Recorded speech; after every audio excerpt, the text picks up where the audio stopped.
Assalamu alaikum. My name is Kaiser Aslam. I work as the Muslim chaplain at Rutgers University through the Center for Islamic Life. And today on Muslim, I'm going to be talking about Islamic phrases that Muslims use in their day-to-day lives. So a phrase you'll hear Muslims say often is something is halal versus something is haram. And it gets really confusing figuring out when something is halal and when something is haram. So when something is halal, it typically means that it's permitted or permissible. But anytime you find this usage actually in the Quran where Muslims get this phrase, it doesn't just talk about halal, it talks about something along the lines of yuhillu lakum at-tayyibat, which is, it has been made permissible to you that which is beautiful. So what is halal is actually something that is beautiful or leads to beautiful interactions.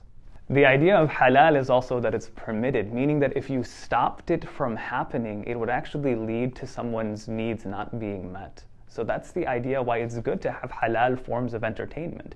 Because if you don't have a halal form of recreating yourself or recreating, you actually tend to be pushed into the haram. Haram is typically translated as forbidden.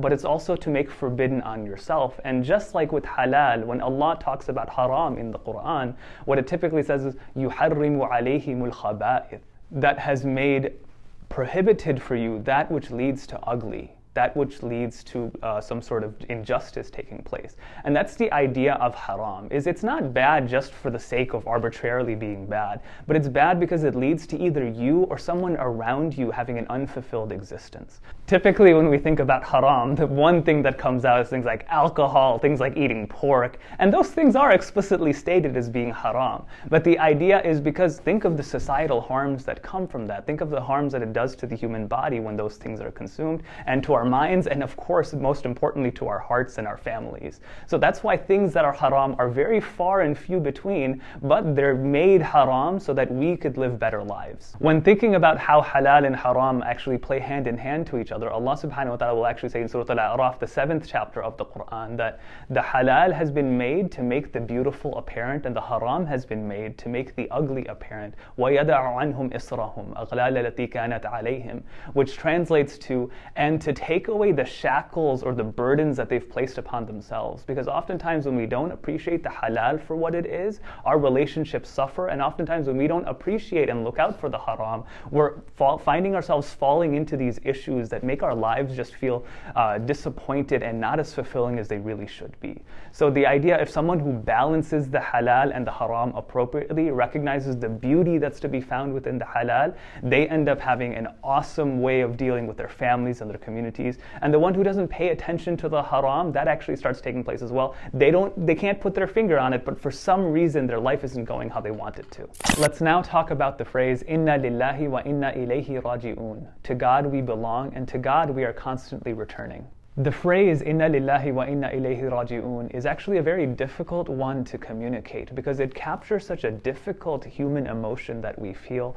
and that's the emotion when we hear about the loss of a life, whether that's a loved one or a stranger. But there's a certain amount of just grief that you cannot really put into words. So what Muslims do in that case is actually attribute that feeling to God. Inna lillahi, to God we belonged anyway. And to God, I am going to be returning. We all are going to be returning. So it's an encapsulation of this inevitability that we capture when we say Inna lillahi wa inna ilayhi rajiun.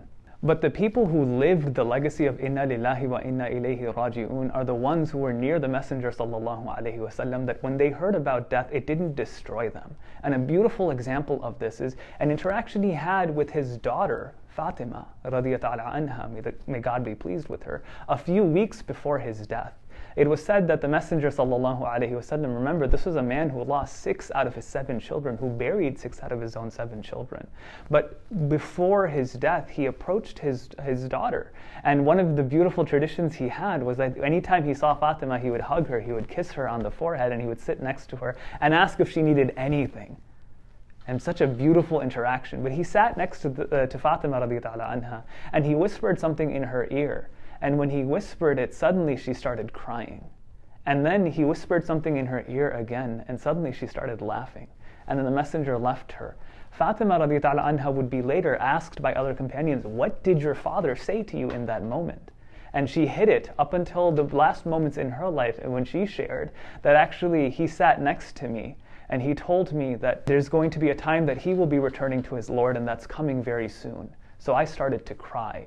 And then he whispered something else in her ear. And what was that? He said, out of my family, you're going to be the first to join me. And she started rejoicing and laughing. And that's the legacy of Inna Lillahi wa Inna Ilayhi Rajiun. That when we look at death, we don't see it as this destroyer of everything.